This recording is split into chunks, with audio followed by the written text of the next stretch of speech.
If you're thinking about investing in Section 8 properties, or you already are, please stop before you sign that lease and watch this video, because I'm going to talk about the biggest mistakes that you can possibly make that might sink your deal. We're talking about losing money, nightmare tenants, legal disasters. But don't worry, by the end of this video, you're going to know exactly how to avoid these mistakes and build a profitable, cash-flowing Section 8 portfolio.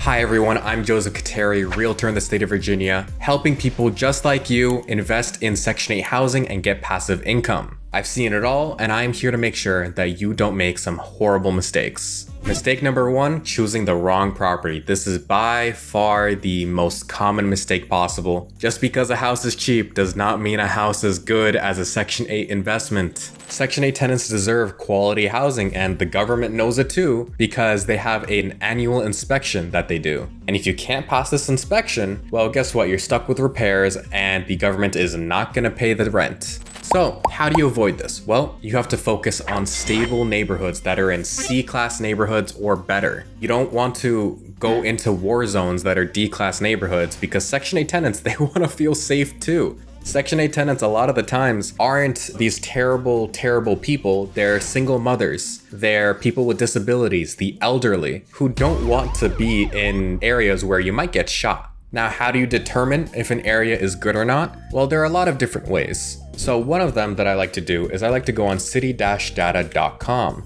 Now, as a licensed realtor, I can't exactly say what you should and shouldn't look for, but I at least will say you can go on this website, pretty much type in any city or zip code. Let's go ahead and just type in Birmingham, Alabama. I typically look by zip code, but we can see stuff like the male to female ratio, resident ages, incomes, average home price, crime rates, average distribution of races, as well as how many people even have cars. It goes into extreme detail. Now, I'm not looking for a perfect neighborhood. I'm okay with higher crime rates. I'm okay with average lower income. Those are fine to me. What I'm worried about is the extreme violence. So you can even go on websites that are like crimemapping.com or Spot Crime. I know that's a good one too, where you can look at these specific zip codes or exact addresses to see how much, and I'm talking mainly about extreme violent crime, there is in the surrounding area.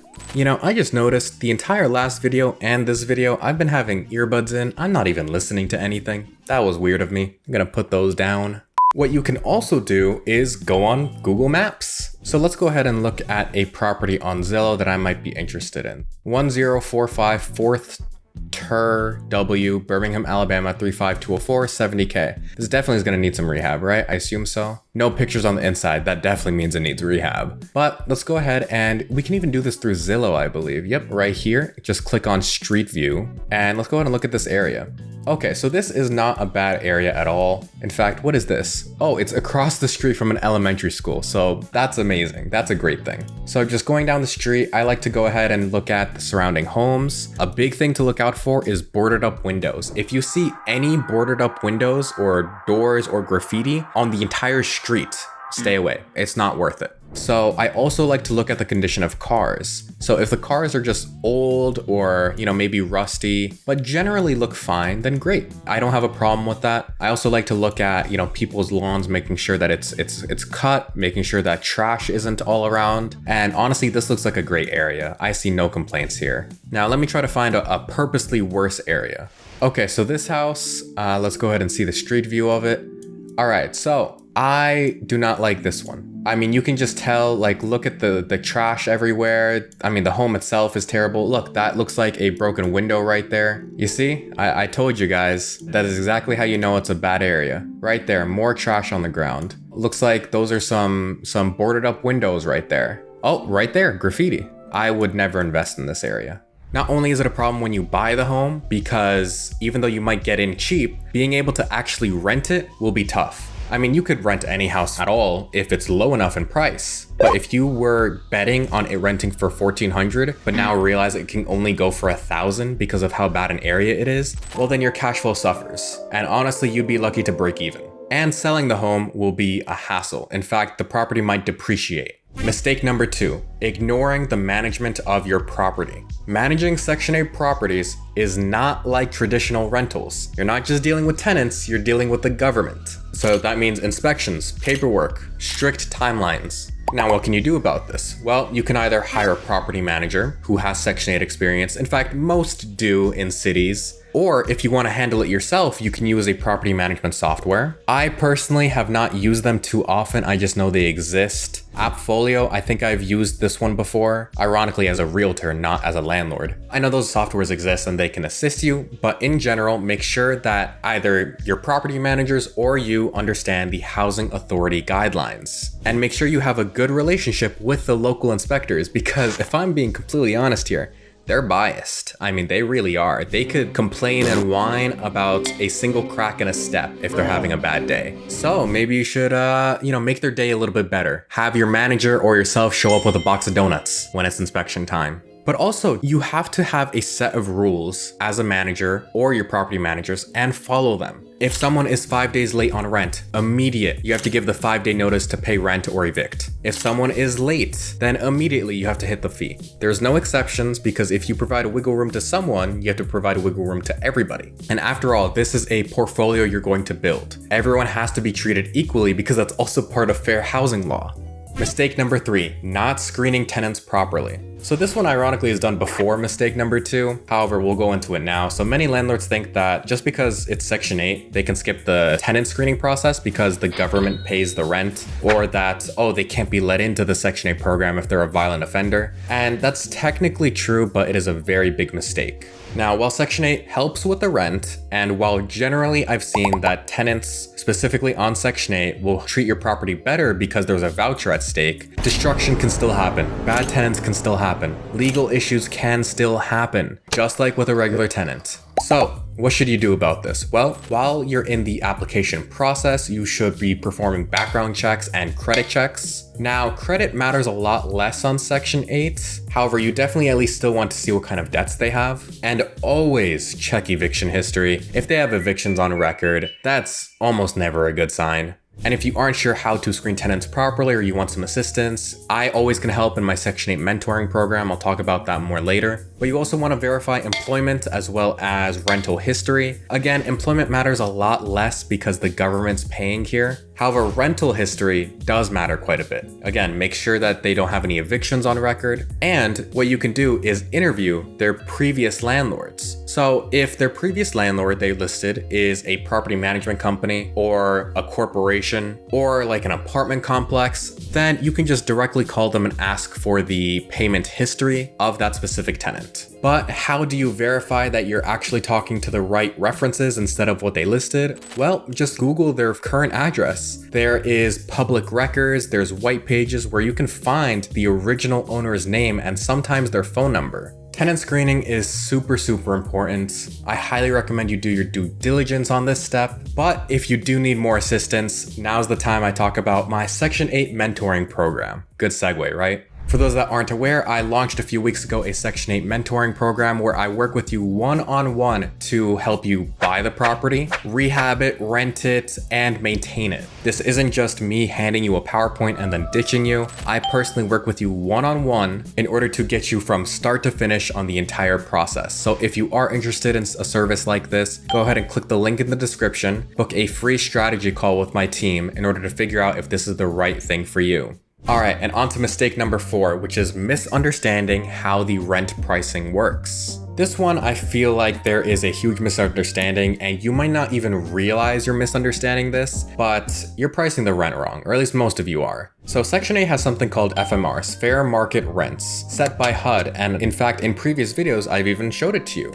So if you just Google the fair market rent, you'll find it by clicking this red button, and we'll just click any county, whatever. And it says a 3-bedroom is $1,188. This does not mean you can list it at $1,188. That is not what it means. It means that this is the maximum the government is willing to pay on average for a property like this in this zip code. So let me try to explain it maybe a little bit better. You can list it at any price in the world you want on Zillow or affordable housing. However, the government, let's say I list my house for $3,000, the government will only ever pay $1,188. and that is a maximum. Now the tenant will have to cover the rest. Oh, but what happens if the tenant doesn't want to because the house down the road is appropriately priced at $900? Then you're never getting an application. It does not matter how nice the property is. It doesn't matter how good the location is. If there are homes in the same zip code, same street, same area that are renting for cheaper, you will never get an application. So honestly, it's very similar to just renting a normal house, a normal rental. You do comps, you look at what the surrounding zip code's renting for, and you do it roughly the same. However, I don't use something like Zillow for these comps. I use affordable housing, which is kind of like Zillow, but for Section 8.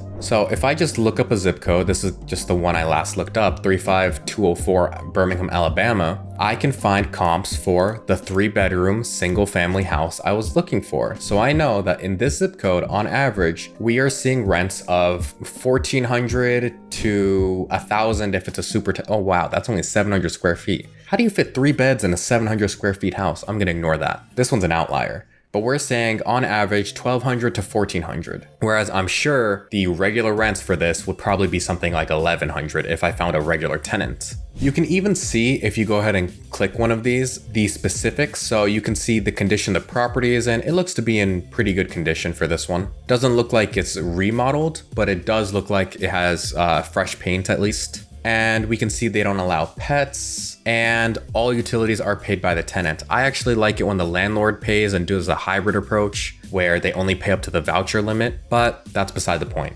Mistake number 5, poor maintenance planning. Section 8 inspections are no joke. They really aren't. You're gonna fail for issues like missing smoke detectors, chipping paint, faulty outlets. So if you're not proactive, you will lose months of rent just waiting for re-inspections. So how do you fix this? Well, I like to budget about 10% of the rental income for repairs. Now, based on how conservative you are, you could do this higher or lower if you're more liberal. And I like to build a trusted network of contractors for quick fixes and who won't overprice me. So how do you do that? Well, the realtor that I recommend you in my program will be able to have a full list of contractors. If you aren't in my program, which I highly recommend you join, then you can go ahead and go on something like biggerpockets.com, which is kind of like Reddit for investors. And I'm sure you could make a post on here or even just use the search bar finding contractors in the city you want. Or, and I know this one kind of is not that popular, but you can honestly just cold call. Just Google your city, plumber, and oh, there's a Reddit post right here actually. But just start cold calling, and I would recommend avoiding those super huge names like Roto-Rooter. I know that's like a national brand. I don't like those national types of brands, so avoid those altogether. But these more local ones, for example, Chicago Sewer Experts. I'm sure that they're probably decent, and you always want to make sure you get at least 3 quotes from each type of contractor. And then compare the quotes, see which one fits your needs best. Honestly, you could bid them against each other sometimes and go from there. You also can do 2 inspections a year on your own that isn't related to the Section 8 inspection. So 6 months in, I recommend doing an inspection, just getting a handyman or your manager or yourself out there to do a basic inspection, going through the checklist and seeing anything huge long-term that might come up. Now, 2 weeks before the HUD inspection, I also do the same inspection again. I make them go out there with something called the HUD inspection checklist. Right here, inspection checklist, and it is what the actual inspector will be carrying with them when they inspect your property. So you go out there, get someone out there, however you want to do it, to go through every single item and make sure you're gonna pass. If something fails, then you can address it 2 weeks beforehand instead of the day of. And I said this in a previous video, but I like to say to the tenants that if they pass the inspection on their first try, then they're going to be able to get 10% off of their monthly rent. Not the total monthly rent, I'm saying the tenant portion. So if the tenant's paying $300 personally, then it'd be 30 bucks off. Mistake number 6, not understanding lease compliance. This one's kind of underrated. So they could violate the lease in a number of ways, noise complaints, not paying rent, etc. But you also have to follow the lease. You're not allowed to do stuff like